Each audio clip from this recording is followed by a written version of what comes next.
Lecture 4, In the Greenhouse.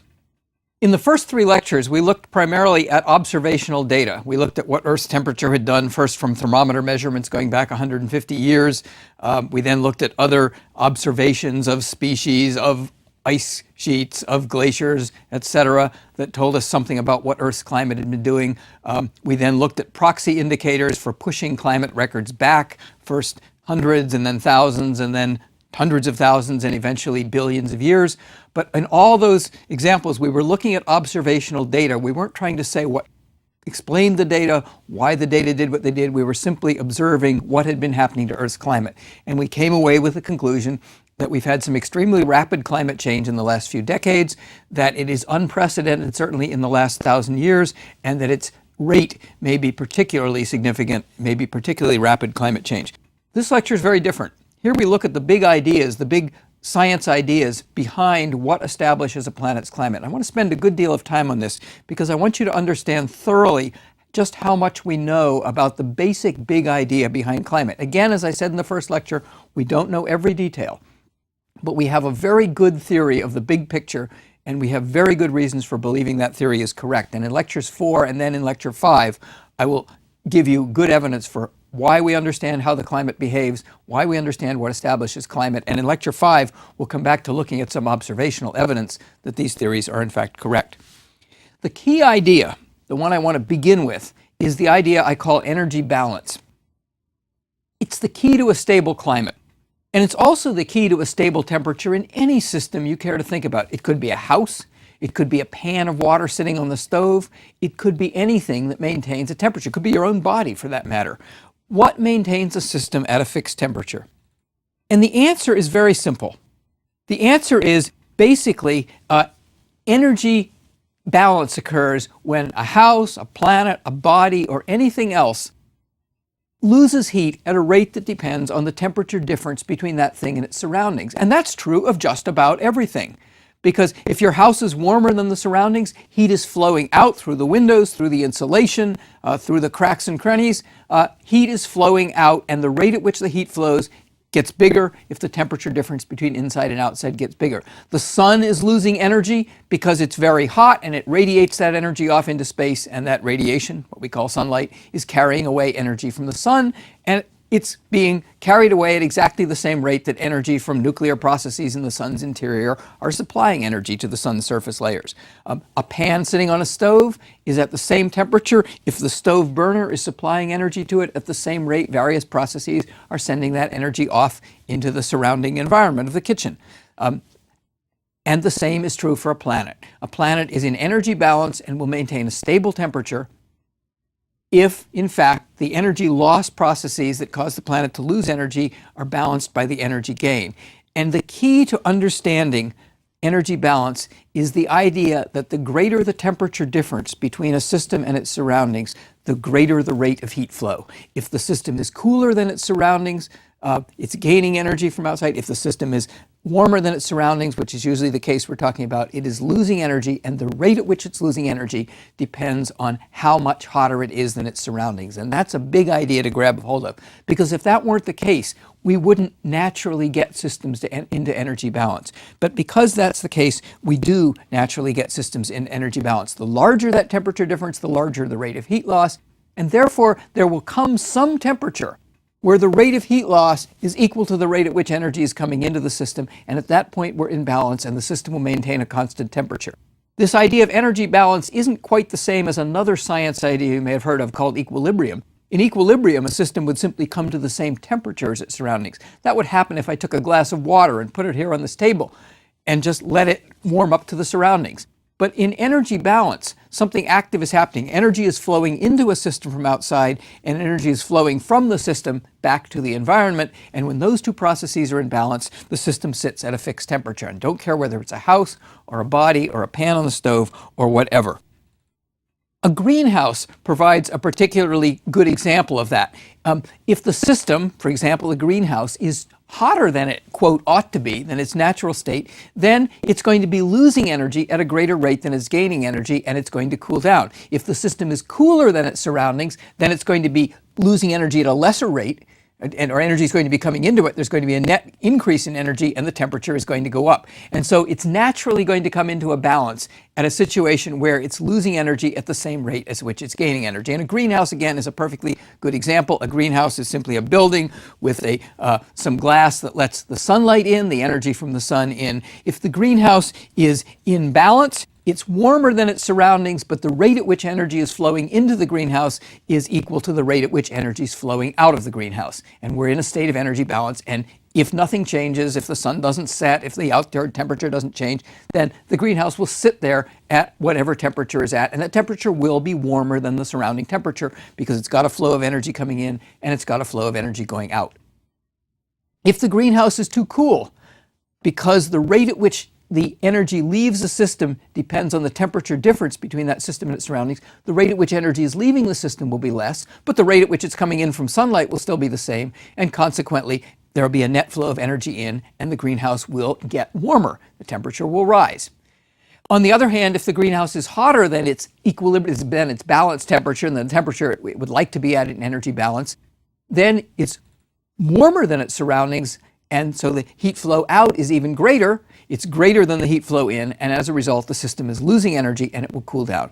So that's the reason why systems from a greenhouse to a house to a planet all come to a temperature balance, an energy balance at a fixed temperature that would remain constant if no other circumstances changed. Now, in some systems like houses, we have active devices like thermostats that control ultimately the rate at which the energy is coming into the system from the furnace, and they maintain a temperature that you choose.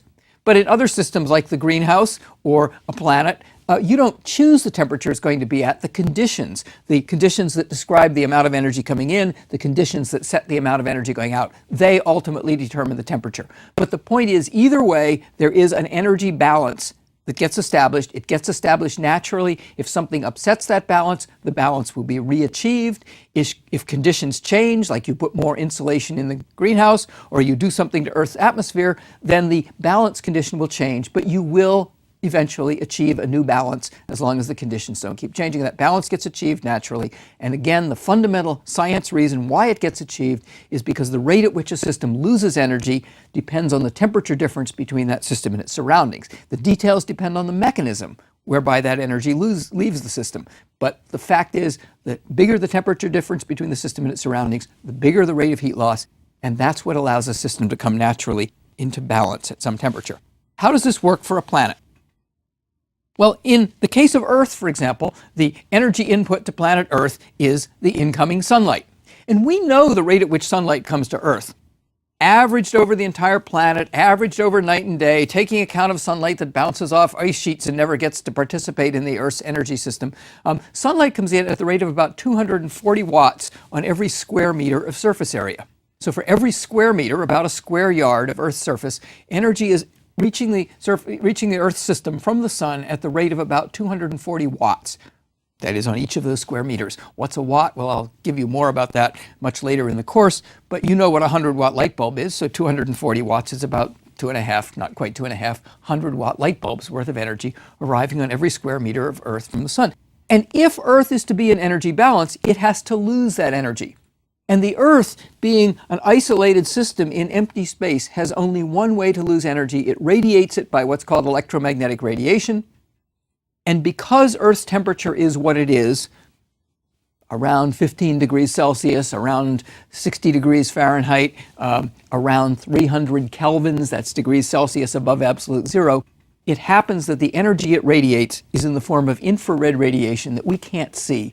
It's radiation with a longer wavelength than the visible light that we see with our eyes, and it's radiation that is invisible infrared, and that's how the Earth loses its energy, through infrared radiation. The sun, being much hotter than the Earth, the sun is 6,000 kelvins, about 6,000 degrees Celsius, about 11,000 degrees Fahrenheit. The sun loses energy also by electromagnetic radiation because it's surrounded by the vacuum of outer space, but because it's so much hotter, its light is visible. And that distinction is really important. The sun is providing us with energy in the form of visible light. The planet, Earth, is re-radiating energy in the form of infrared radiation. They're both forms of electromagnetic waves, and I talk about those in some detail in my Physics in Your Life course, what electromagnetic waves are. But they're both forms of electromagnetic waves, but they're different. The incoming sunlight is visible to us with our eyes. It's very short wavelength radiation. The outgoing infrared, because the Earth is so much cooler than the sun, is infrared. And that's going to play a major role in climate. But before we get to that role, let's just talk about the energy balance that gets achieved. If you had an Earth that was initially very cold, it would be losing no energy by infrared radiation. Sunlight would be coming in, the planet would be gaining energy, it would be warming up, and as it warmed up, it would radiate more and more infrared radiation. And we know very well the physical law that describes the rate at which a hot object radiates energy. In fact, it goes as the fourth power of the temperature, T to the fourth. And so as the temperature increases, and that's absolute temperature measured from absolute zero, as the temperature increases, the amount of energy radiated goes up very rapidly. So as our initially cold Earth begins to warm up, it radiates more and more infrared. And eventually, when it's radiating an equivalent of 240 watts for every square meter of surface, it will be radiating totally exactly as much energy as it's gaining from the sun, and it will come into energy balance, and the Earth will therefore be at a fixed temperature. That's how Earth's energy balance gets established. If for some reason the Earth were to get hotter, it would be radiating at a greater rate than that 240 watts per square meter coming in from the sun, and therefore it would cool down. If it were radiating, if it were a little cooler, it would be radiating at less than the rate at which it was gaining energy from the sun, and it would then warm up, and it would eventually come back into energy balance, as long as nothing changed.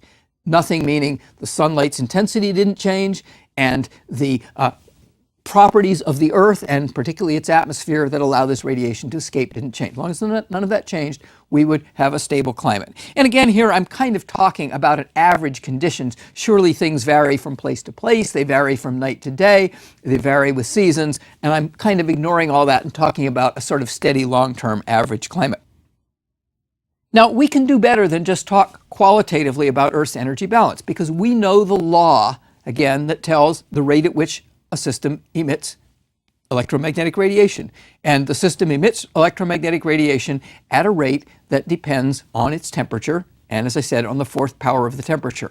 So if we equate the equation, and I'm not going to do the math here, but if we equate the equation, or the term that gives the rate at which a hot object radiates energy to 240 watts on every square meter, the rate at which sunlight's coming into Earth, we'll have an equation that has one unknown, the temperature, and we can solve for it.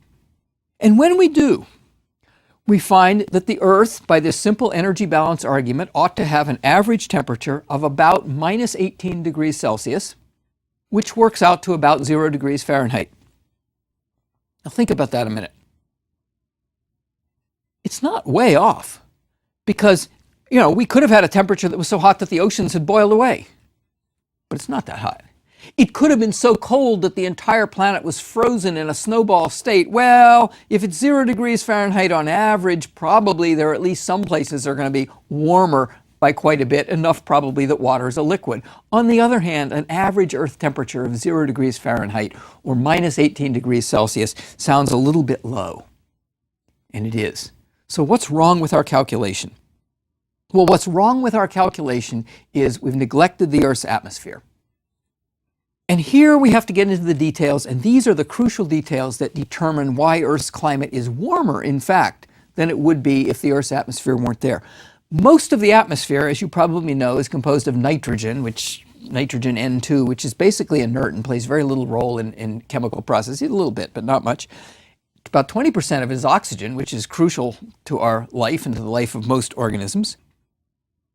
And both oxygen and nitrogen, which incidentally consist of simple diatomic molecules, O2 and N2, are transparent to this incoming visible radiation from the sun. Largely transparent, a little bit of it's absorbed in the atmosphere, but most of it comes right through to the surface. They're transparent to that visible. They're also transparent to the outgoing infrared radiation. However, there are other substances in the atmosphere, trace gases, gases that are there in only small amounts, that have a significant effect on the ability of infrared radiation to escape the atmosphere. These gases are transparent, largely, again, to the incoming visible sunlight that's bringing energy to the Earth, but they're largely opaque to the outgoing infrared. Now, what are those gases? In the natural Earth system, the dominant ones that are most important are water vapor, which, depending on the humidity, may be a few percent of the atmosphere, and carbon dioxide, which is considerably less than 1% of the atmosphere, but is nevertheless very significant in terms of its influence on the outgoing infrared. In the natural system,